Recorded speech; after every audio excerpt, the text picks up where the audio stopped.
안녕하세요. 송재호입니다. 디벨로퍼먼트 사이콜로지 발달 심리학 오리엔테이션 시작합니다.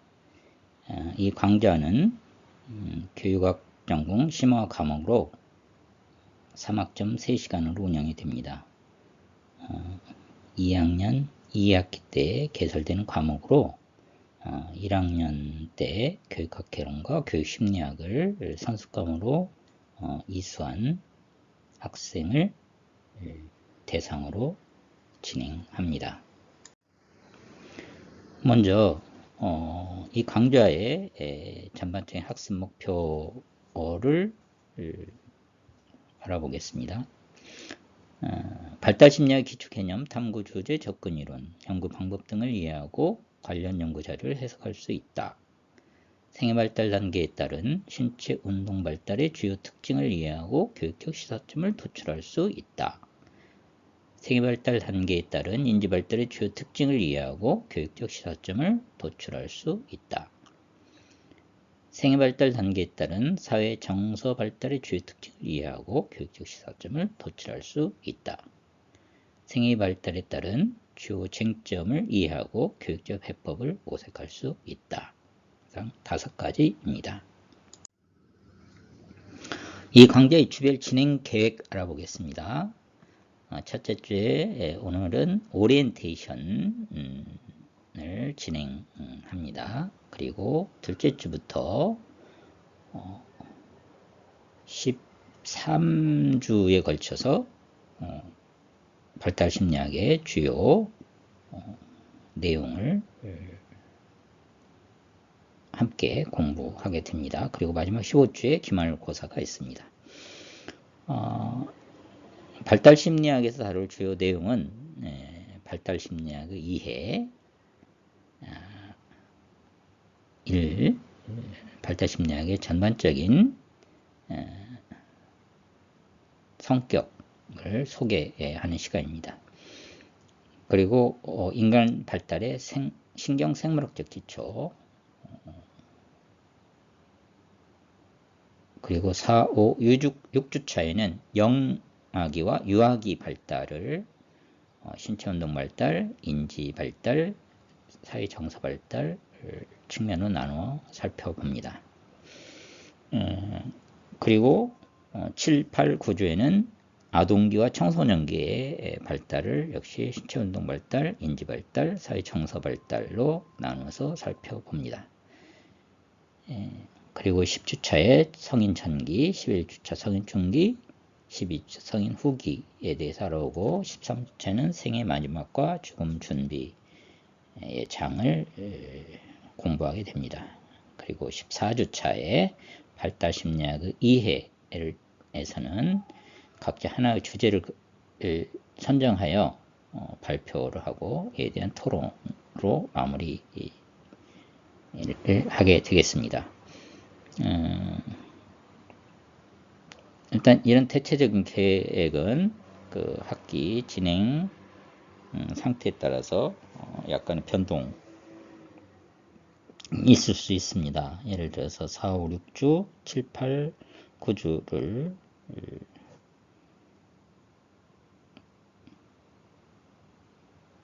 다른 형태로 운영할 수도 있겠습니다. 그리고 평가에 대해서 알아보겠습니다. 평가는 조별과제 50점, 개별과제 50점으로 진행을 하도록 이렇게 할 것입니다. 조별과제는 이제 지정 주제에 대한 발표, 토론 내용을 정리해 제출하는 것입니다.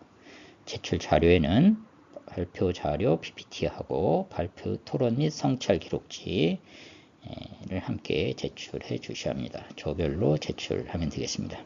그리고 개별 과제는 관심 주제를 선정하여 교과 활동을 위한 교수계획 수립 시 적용 방안을 고안하여 제출할 것. 이것은 이제 마지막 주에 준비를 해서 발표를 하고 토론을 하게 됩니다. 개별적으로. 그리고 주제에 대한 개요하고 교육적 적용 과정, 교과 단원을 선정하고 그걸 어떻게 적용할 것인지, 그리고 구체적으로 적용 사례 이런 걸 포함해서 구안을 해서 제출을 하면 됩니다. 오늘은 그 첫 시간으로 이 발달심리학 교재 신명외 2024년 발달심리학 3판 학제사에서 나온 건데요. 각 장의 주요 개념을 전반적으로 살펴보도록 하겠습니다. 먼저 이제 1장에서는 이제 발달심리학에 대한 전반적인 소개입니다. 크게 발달심리학의 성격, 이론, 연구 방법, 그리고 주요 쟁점이 소개됩니다. 발달심리학 성격에서는 발달과 발달심리학, 발달의 범위, 발달 영역과 발달 단계, 그리고 발달에 영향을 주는 요인들, 유전과 환경 요인을 중심으로 살펴봅니다. 이론적 접근에서는 정신분석 접근, 인지적 관점, 그리고 행동적 관점, 인문주의적 관점, 생태학적 관점을 중심으로 알아보고요. 심리학의 연구 방법과 발달 연구 설계, 그리고 발달 연구 윤리와 같은 연구 방법에 대해서 살펴봅니다. 그리고 발달 심리학의 주요 쟁점, 연속성 대 부연속성, 결정적 시기, 천선의 육성 등을 중심으로 살펴봅니다. 2장과 3장에서는 태내 발달과 출생 및 신생아기에 대해서 알아봅니다. 2장의 태내기 발달과 3장의 출생 및 신생아기 발달을 주요 개념도입니다. 태내기 발달에서는 그 임신의 순간, 즉 수정에 대해서 알아보고요. 그리고 이제 태내 발달은 주로 세 단계로 나눠지는데, 발아기, 비아기, 태아기 이렇게 살펴보게 될 것입니다.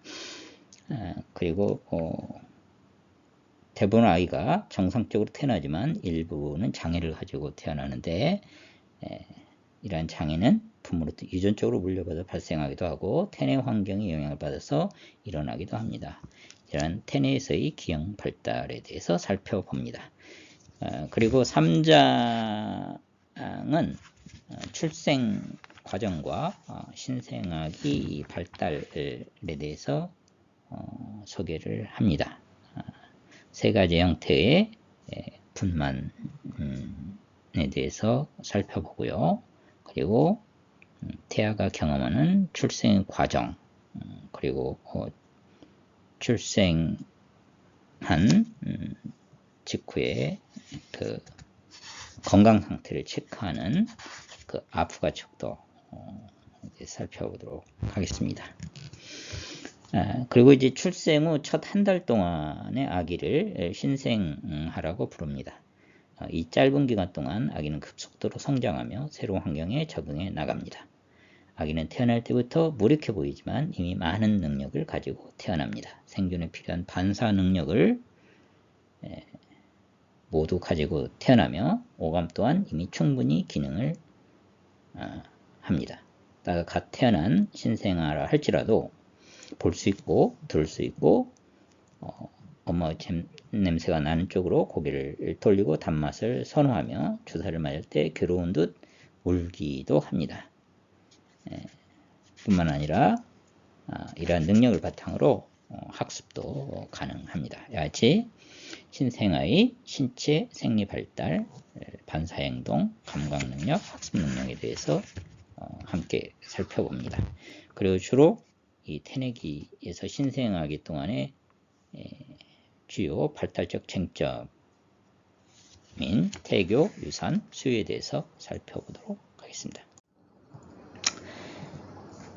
4장은 교재 4장은 인펀스, 즉 영아기의 발달 내용을 다루고 있습니다.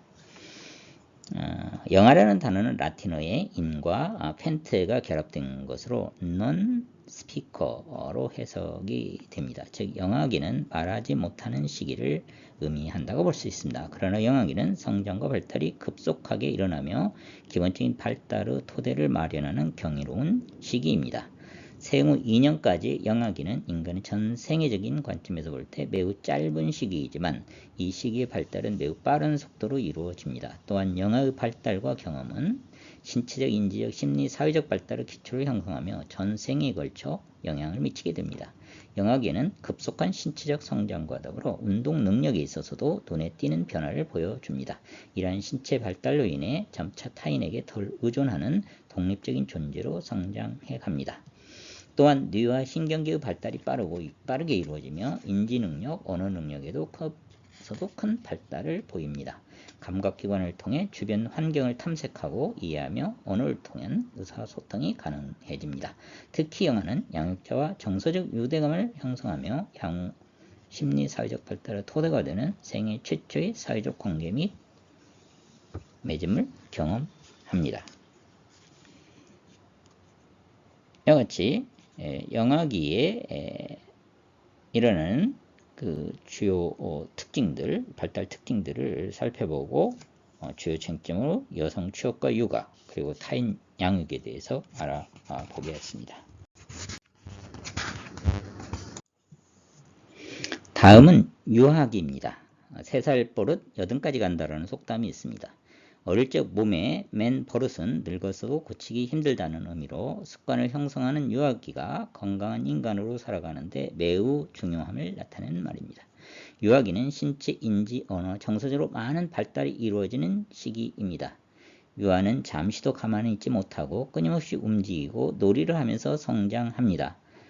놀이터에서 정글짐, 모래장난, 그네와 시소를 타고 노는 것, 식물을 키우는 등 자연 환경 속에서 노는 것, 강아지와 어울려 뛰어다니고 친구들과 어울려 노는 것 등의 모든 놀이가 유아 발달을 촉진합니다. 유아기는 신체적 활동량이 많아지고 호기심도 많아져서 사고 위험이 높은 시기이기도 합니다. 집에서 주로 생활하던 영아와 달리 유아의 활동 범위는 유치원과 어린이집 등의 기관으로 넓어지고 대인관계의 폭이 넓어져 가족 이외의 사람들과의 상호작용을 통해서 바깥 상황을 탐험하고 사회의 가치관과 규범을 습득하게 됩니다. 걷기, 말하기, 사회성 발달은 유아기 발달이 정상적으로 이루어지는지를 살펴보는 중요한 지표가 됩니다. 걷기와 말하기, 사회성 발달의 영향에서 정상적인 발달 속도보다 3개월 이상 지체되는 경우에는 발달 지체를 고려하여 전문가를 찾는 것이 좋습니다. 유아기의 그 주요 발달 특징을 신체 운동 발달, 인지 발달, 심리 사회적 발달 세 측면으로 나눠 살펴보고요. 그리고 조기 영어 교육이라든가 유아 보육, 가족과 또래의 영향 등 유아기 발달 주요 쟁점도 함께 살펴봅니다. 그 다음 6장에서는 아동기에 대해서 살펴봅니다. 아동기, 미들 차일드후드 6세에서 12세 사이 학령기 아동에 해당이 되겠습니다. 유치원을 막 졸업한 유아를 초등학교 1학년에 갓 입학한 아동과 구분하는 것은 어려운 일입니다. 또한 초등학교를 막 졸업한 아동과 중학교를 갓 입학한 학생을 구별하는 것도 그리 쉽지는 않습니다. 하지만 초등학교를 입학한 아동과 중학교를 입학한 학생을 구별하는 것은 쉬운 일입니다. 유치원생과 거의 같은 수준으로 시작하여 중학교 1학년 학생과 거의 비슷한 수준으로 끝나는 시기, 그와 같은 변화를 겪는 시기가 곧 아동기입니다.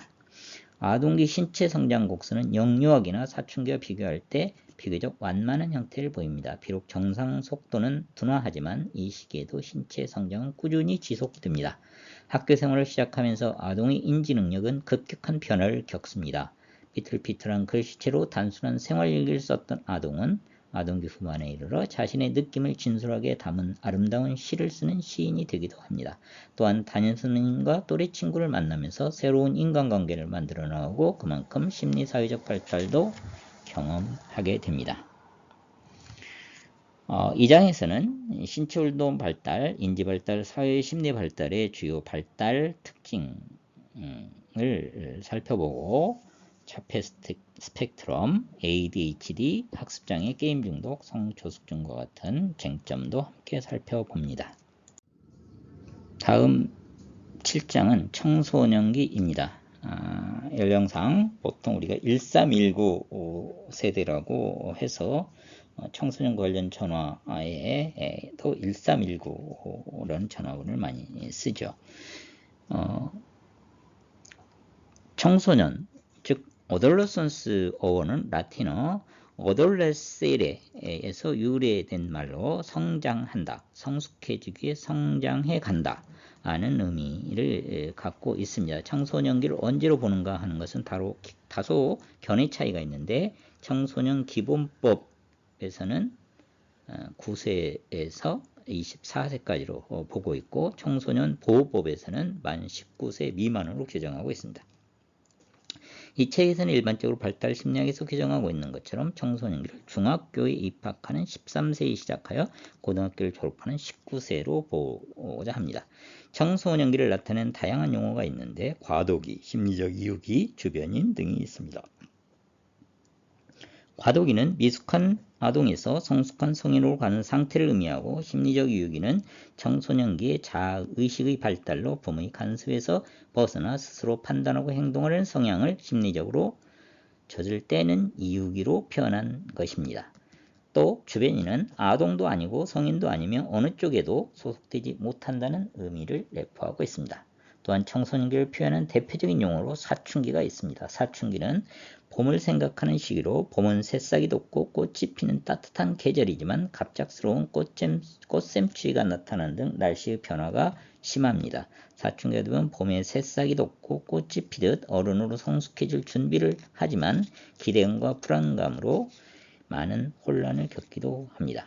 사춘기 청소년은 또래 집단에서는 정상적이지만 부모와의 관계를 어렵게 만드는 태도가 있습니다. 예를 들어 이 시기 청소년은 부모와는 다르고 또래와는 같다고 느끼며, 그들은 부모의 기준을 거부하고 또래 집단의 기준에 순응하는 경향이 있습니다. 사춘기 청소년은 마치 자신이 모든 것을 다 알고 있는 것처럼 내가 알아서 한다는 태도를 보이지만, 이 시기 청소년이 가진 정보는 많은 부분 왜곡되어 있거나 불완전한 지식입니다. 사춘기 청소년 또래 문화에서 유행하는 옷, 물건 등 주로 외적인 것에 집착하고 이것을 가지기 위해 부모에게 끊임없이 요구하기도 합니다.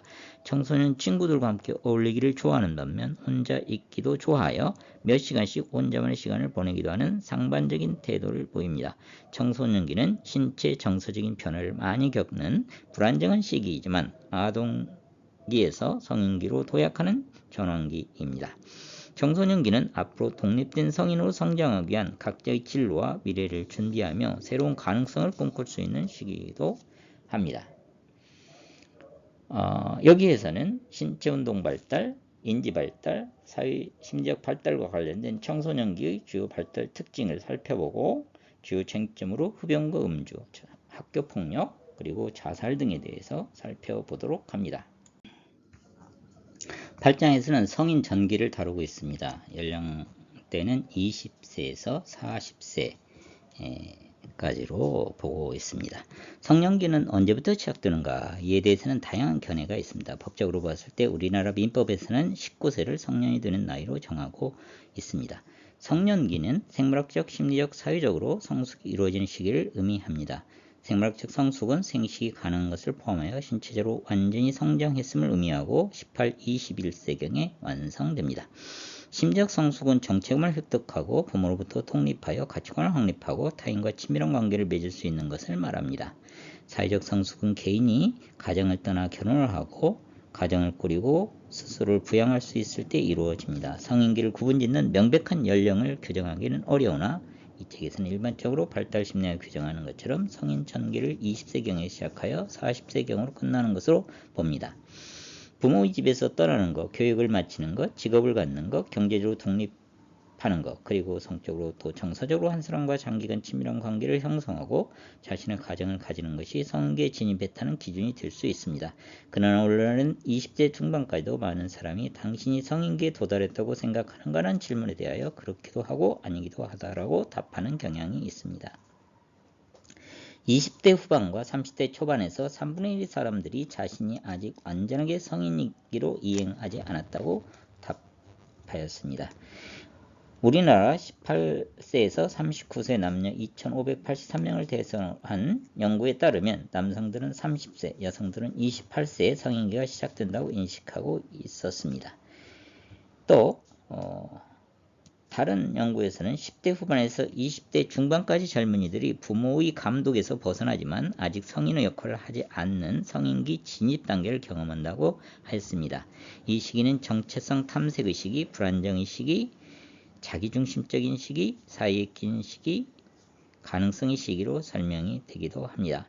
직업이나 사랑과 같은 영역에서 고민하며 직업을 꿈꾸거나 연애 상대를 바꾸며 변화를 경험합니다. 또한 자기 자신에게 집중함으로써 자신이 누구인지, 삶에서 원하는 것이 무엇인지 더 잘 이해하게 되고 일상생활에 필요한 기술을 발달시키며 성인기 삶의 기초를 세우게 됩니다. 그들은 청소년기와 진짜 성인기 사이에 끼어 있다고 느끼며 가능성을 감지하고 낙관적인 생각을 가지는 경향이 있습니다. 역시 신체운동 발달, 인지발달, 심리사회적 발달 영역에서의 성인 전기의 주요 특징을 알아보고 주요 쟁점으로 청년 실업, 결혼과 가족, 저출산 문제에 대해서 살펴봅니다. 9장에서는 성인 중기의 발달을 다룹니다. Middle Adulthood. 연령 범위는 40에서 65세 사이입니다. 평균 수명이 50대가 안 되던 시대에는 중년이라는 용어 자체가 없었지만 인간의 수명이 길어지면서 19세기 말부터 중년이라는 용어가 사용되기 시작하였습니다. 일반적으로 40세경부터 65세경을 성인 중기 또는 중년기라고 하지만 이 시기가 시작되고 끝나는 정확한 시점을 구별하기는 쉽지 않습니다. 생물학적 특성이나 생활환경, 사회적 경제적 지위에 따라 중년의 신체적, 인지적, 사회적 관계 능력이 많이 다르기 때문입니다. 요즘의 중년은 대부분 좋은 건강과 인지적 능력을 유지하고 자신의 삶의 질을 긍정적으로 유지하지만 개인차가 큽니다. 의학의 발달로 사람들이 보다 건강해지고 기대 수명이 연장되면서 중년기가 활동적이고 안정적인 시기로 인식되고 있습니다. 이제 중년기는 쇠퇴와 상실의 시기라기보다는 완성과 성숙의 시기라고 할 수 있습니다. 자신의 인생 목표를 재평가하고 남은 시간을 어떻게 보낼지 결정하는 시기입니다. 여러 가지 경험을 통해 자신의 직업에서 리더로서의 역량을 보여주거나 경제적 안정을 경험하는 결정의 시기가 될 수도 있고 자신의 삶을 돌아보면서 죽을 때까지 남은 생을 어떻게 살아갈지 반성해보고 새로운 전환을 모색하는 시기이기도 합니다. 길어진 중년을 어떻게 보내는지가 의미 있는 삶을 살아가는 데 중요한 요인이 되고 있습니다. 여기서도 역시 신체운동 발달, 인지발달, 심리사회 발달과 관련된 주요 성인 중기의 주요 발달 특징을 살펴보고 주요 쟁점으로 스트레스 관리, 가족의 해체, 은퇴와 노후 준비 등을 살펴봅니다.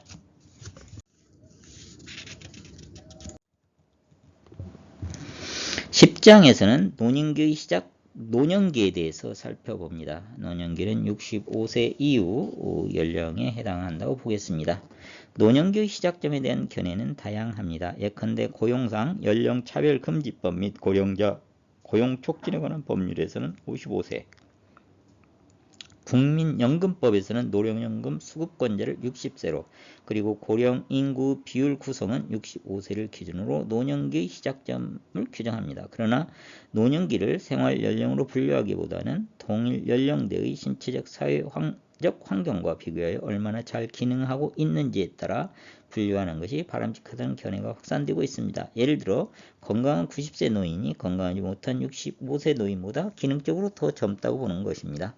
일반적으로 노년기를 생각하면 은퇴로 인한 경제적인 어려움과 육체적 정신적 쇠약으로 곧 죽게 될 것이라는 부정적인 측면의 느낌을 갖습니다. 그러나 의학, 과학기술의 발전 및 풍요로운 삶의 질 등은 노년기를 더욱 건강하게 만들었습니다. 노인 스스로가 무엇을 시작하기에는 늦었다고 생각하기보다 성인 전기 혹은 성인 중기 때 미루어왔던 활동들을 하면서 활기차게 보내는 것이 성공적인 노화의 비결이라고 하겠습니다.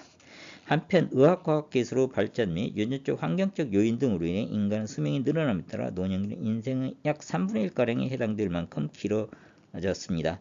우리나라 전체 인구 중 65세 이상 고령인구 비율은 1990년 5.1%에서 1922년 17.5%로 빠르게 지속적인 증가 추세를 보이고 있습니다.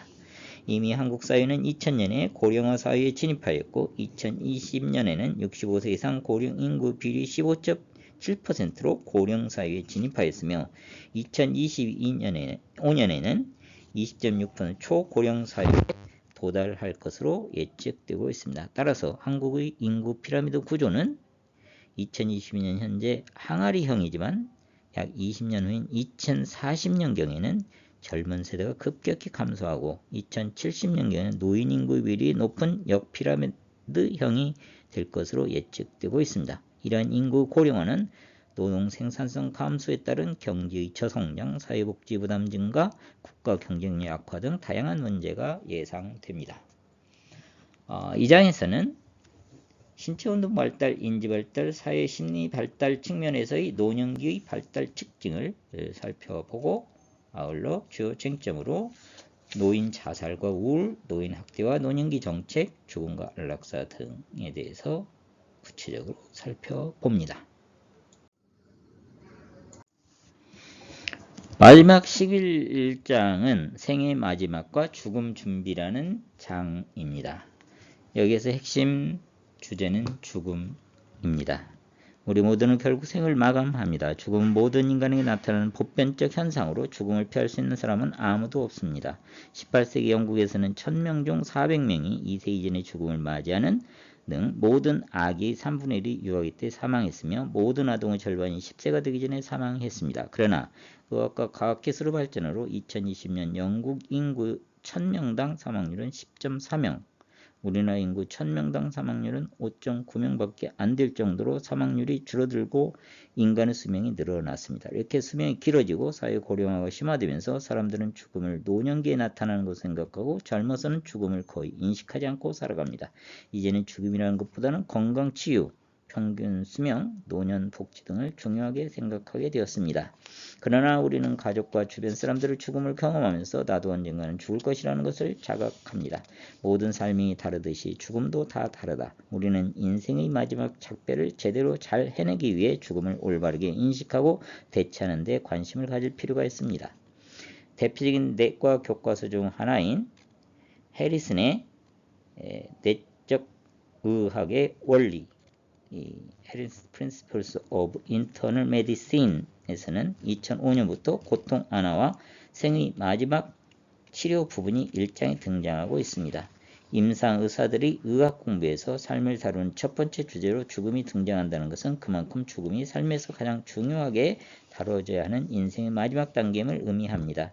이 책에서는 임종이 얼마 남지 않은 환자가 의식이 없어 보여도 청각과 촉각은 가장 마지막까지 유지되는 감각이므로 가족들이 환자의 손을 잡고 그동안 못한 이야기를 나눌 것을 의사가 권장하라는 등의 내용으로 환자가 생의 마지막을 잘 맞이할 수 있도록 의사가 해야 할 역할을 설명하고 있습니다. 또한 죽음학 혹은 사망학에서는 죽음에 대해 종교학, 철학, 심리학, 간호학, 사회학, 의학, 문화인류학 등 전문가들이 공동으로 연구해 왔습니다. 타나토스는 그리스어로 죽음을 뜻하며 죽음은 삶과 나누어 생각할 수 없다는 취지에서 사생학 또는 생사학으로 불리기도 합니다. 죽음학에서 논의되는 좋은 죽음이란 평안한 것이며 가족들이 모인 곳에서 맞는 적절한 고별을 말합니다. 그러나 나쁜 죽음이란 너무 젊은 나이에 죽음을 맞이하거나 혹은 너무 오래 끄는 죽음을 말하는데 이는 가족들에게 매우 큰 정서적, 육체적, 경제적 짐을 주게 되며 그만큼 자신의 존엄성과 통제 능력을 상실하게 만들기 때문에 죽음에 대해 제대로 이해하고 수용하는 것은 살아있다는 것에 의미를 부여하고 삶에서의 기쁨을 인식하며 죽음이 다가올 때 자신의 인생을 돌아보게 하므로 매우 중요합니다. 또한 사람들은 주변 사람들의 죽음으로 큰 고통을 겪게 되므로 죽음에 대해 이해하면서 살아있는 사람들의 고통과 비탄을 함께 인식하고 죽음을 어떻게 대비할 것인지 고민해야 할 것입니다. 이 장에서는 죽음의 이해, 죽음의 과정, 그리고 사별과 애도와 관련하여 주요